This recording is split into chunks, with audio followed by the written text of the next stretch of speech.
Being here, we've only been here, it's been 12 hours yet?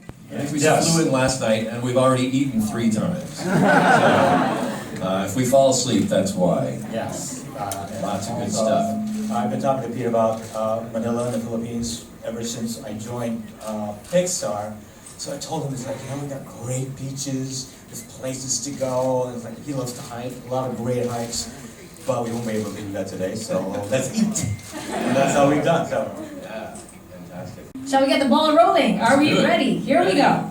First, we have Try from and Mix. stump us. Here, oh well. Try and stump us. See if you can find a question we don't know the answer to. Ooh, that's a challenge. Here we go. Well, I guess I usually try to think of something that we have not done before and really push ourselves to do something new. And anytime we feel like, that's a little familiar, maybe we explored that, then we try to shy away from it. So this film, I mean, the challenge with that, of course, is, and I found this the hard way, is if you go too far and you have too bizarre and new of an idea, people kind of scratch their heads and wrinkle their noses. And so this film was right down the middle. I felt like, man, this is our opportunity to show something to people that everyone is familiar with, but no one's seen ever before.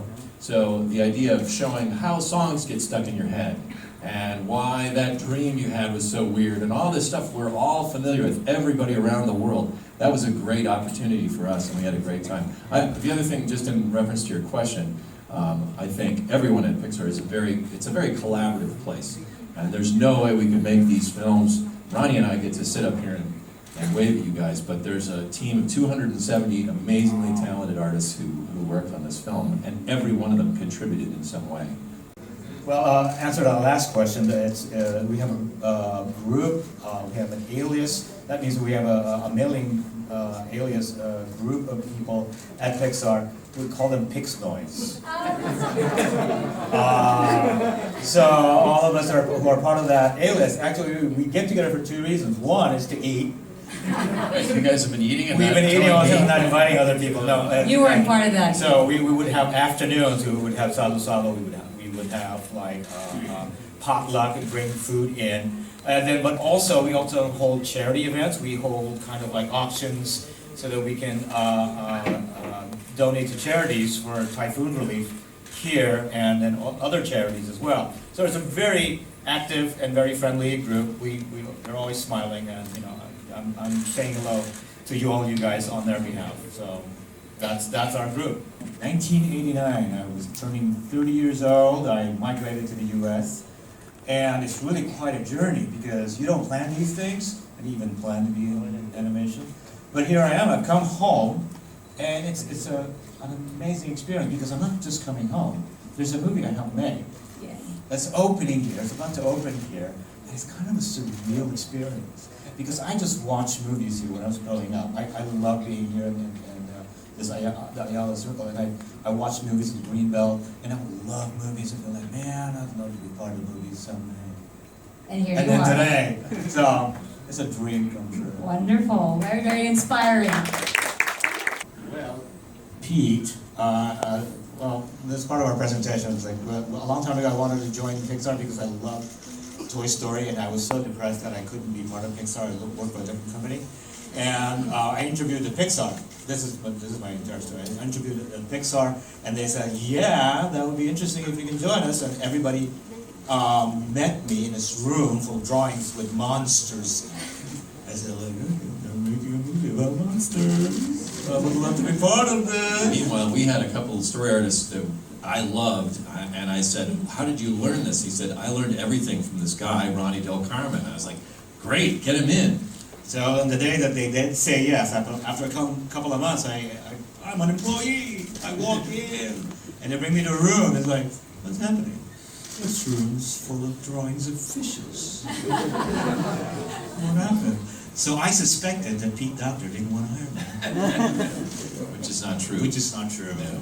But Somebody else got the scoop. But we got to work together on. I was his story supervisor.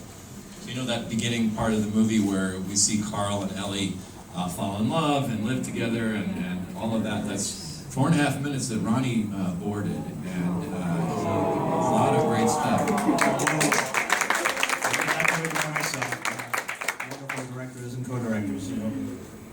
Peterson and the story team. So I just kind of like handled it so that it was shorter, and we added that punch in the end, and we were always worried that I wonder if people are going to recover from this. But they did, which is great. You brought us back. The other thing, just getting to this film, so Ronnie had a story on Up, and then we decided to work together on this film, and Ronnie, of course, co-directing.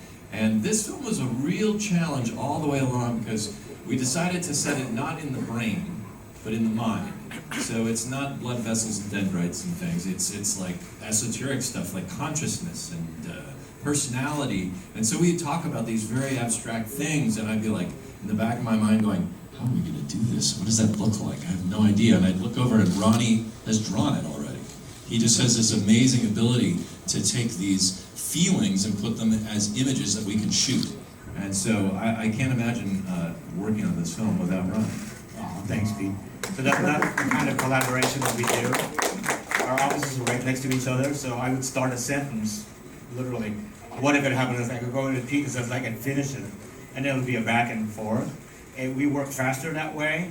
Pete's the director, so he has command of the entire army of making Inside Out. I'm right beside him, behind him, kind of like waving at troops.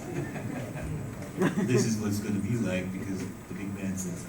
But we also collaborate in a lot of ways that, to me, it's most satisfying as a creative individual, is that because what I get excited about, Pete gets excited about. When he's excited about something, I'm thrilled about it. I think it's simultaneously the most sort of realistic film we've ever done and completely fantasy at the same time. So we've set it in a very specific place, San Francisco. We even scouted locations, corners, buildings. They took tons of photographs to try to capture San Francisco. And yet it all takes place in the mind, which is a completely made up space. So that was both an amazing opportunity and a huge challenge. Yeah, I grew up in Minnesota, which is in the center of the United States, a little different than San Francisco, and so we tried to capture a feeling of that as well. But I think everybody can we used growing up as a metaphor, moving as a metaphor for growing up.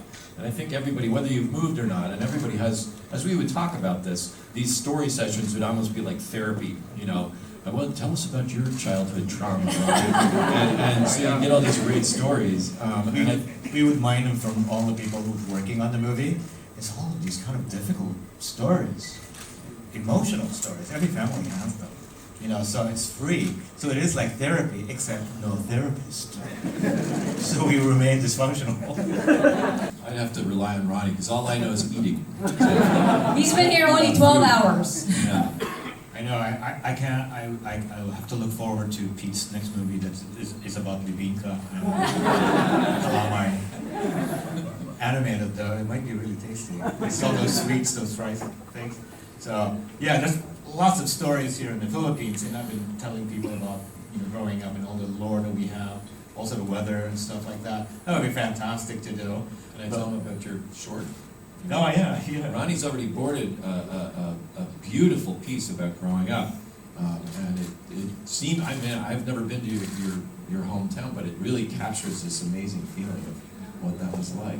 Very personal story, which is what we try to do with all our films. Is even though they're about cars or bugs or whatever, we try to put ourselves into them so that they appeal to us and hopefully appeal to you. See some humanity in there.